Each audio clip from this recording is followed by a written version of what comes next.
Hello there! Some months ago, I started to look back at Disney's animated features, which I recently completed.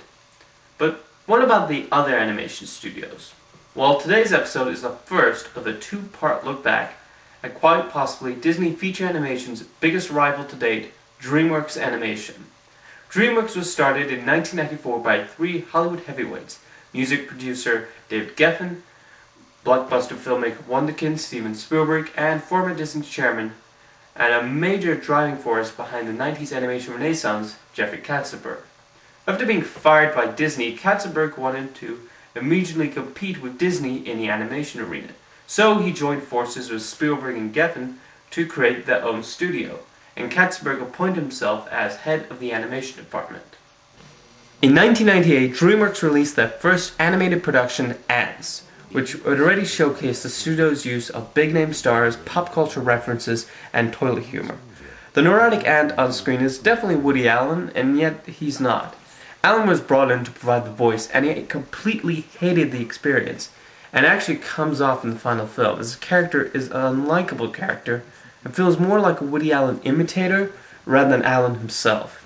The rest of the actors also don't seem to have much enthusiasm. While some jokes work, and the animation is definitely top-notch, Ants is not even close to being Toy Story or Snow White.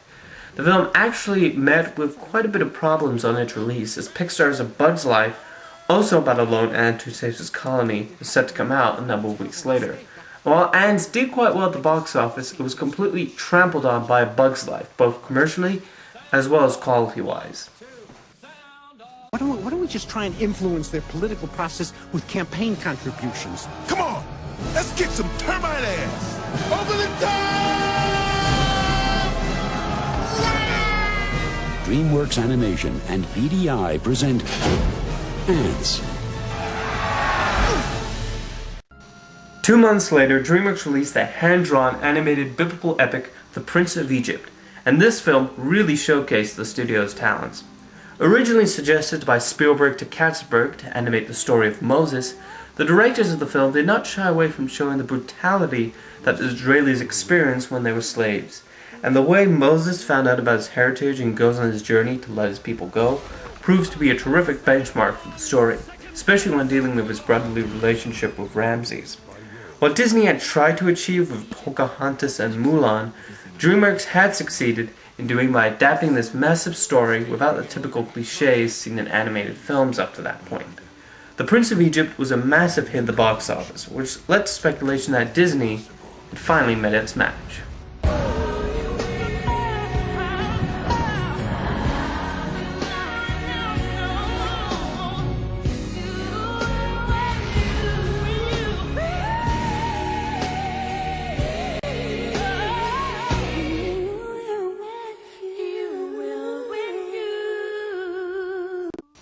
Dreamworks' next hand-drawn animated release was unfortunately not quite successful.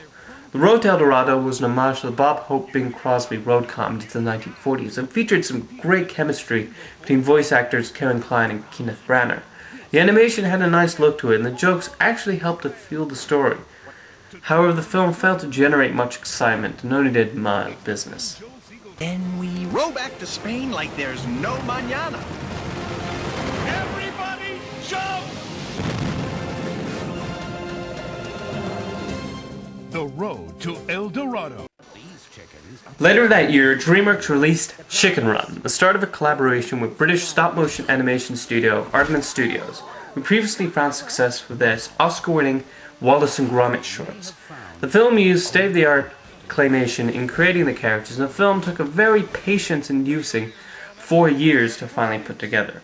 The result was absolutely fantastic, taking a general prisoner of war camp story and populating it with chickens and a cocky American rooster voiced by cocky American actor Mel Gibson, who finally found a role that is actually suited for him. The screenplay featured that great British humor that made Wallace and Gromit so good, and without toning it down to more mainstream audience. The film proved to be massively successful as the audience gobbled up the poultry in their pursuit to freedom. Chicken Run was such a brilliant animated achievement, and one with so much detail that new things are noticeable in each viewing. Chicken Run was so successful, in fact, it even led to the creation of a new category for animated features at the Academy Awards.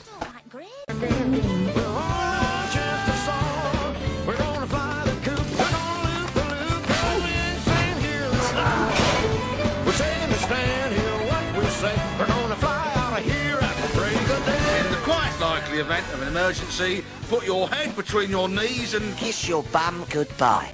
Chicken Run. We mustn't panic. We mustn't panic.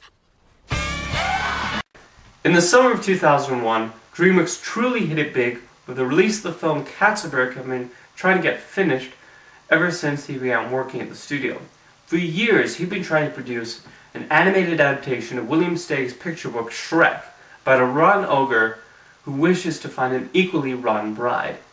The idea started off becoming a film about a kind-hearted ogre voiced by Chris Farley who falls for a sarcastic princess played by Janine Garofalo. Unfortunately, after recording over half of his dialogue, Farley passed away from a drug overdose, and the filmmakers wondered where they could continue with a film that rested on the shoulders of Farley's heartfelt performance. Finally, they decided to rewrite the script by making Shrek a cynical ogre, hiring Mike Myers to voice him, and bringing in Cameron Diaz as the princess. The final result was a smart and often hilarious parody of fairy tales that was incredibly fresh and accomplished many tricks never before seen in computer animation. Shrek instantly clicked with its audience, who had already grown out of Disney's fairy tale musicals, and made this one of the highest-grossing animated films of all time. The film then led to a new era of computer-animated comedies that were filled with all-star celebrity casts and constant use of popular culture gags. However, none have managed to come close to what Shrek achieved. What was once fresh and funny has now grown tired and cliched. Don't look down. Shrek! I'm looking down! You think that Shrek is your true love? Well, yes. Shrek. I just know before this is over, I'm gonna need a whole lot of serious therapy. Look at my eye twitching.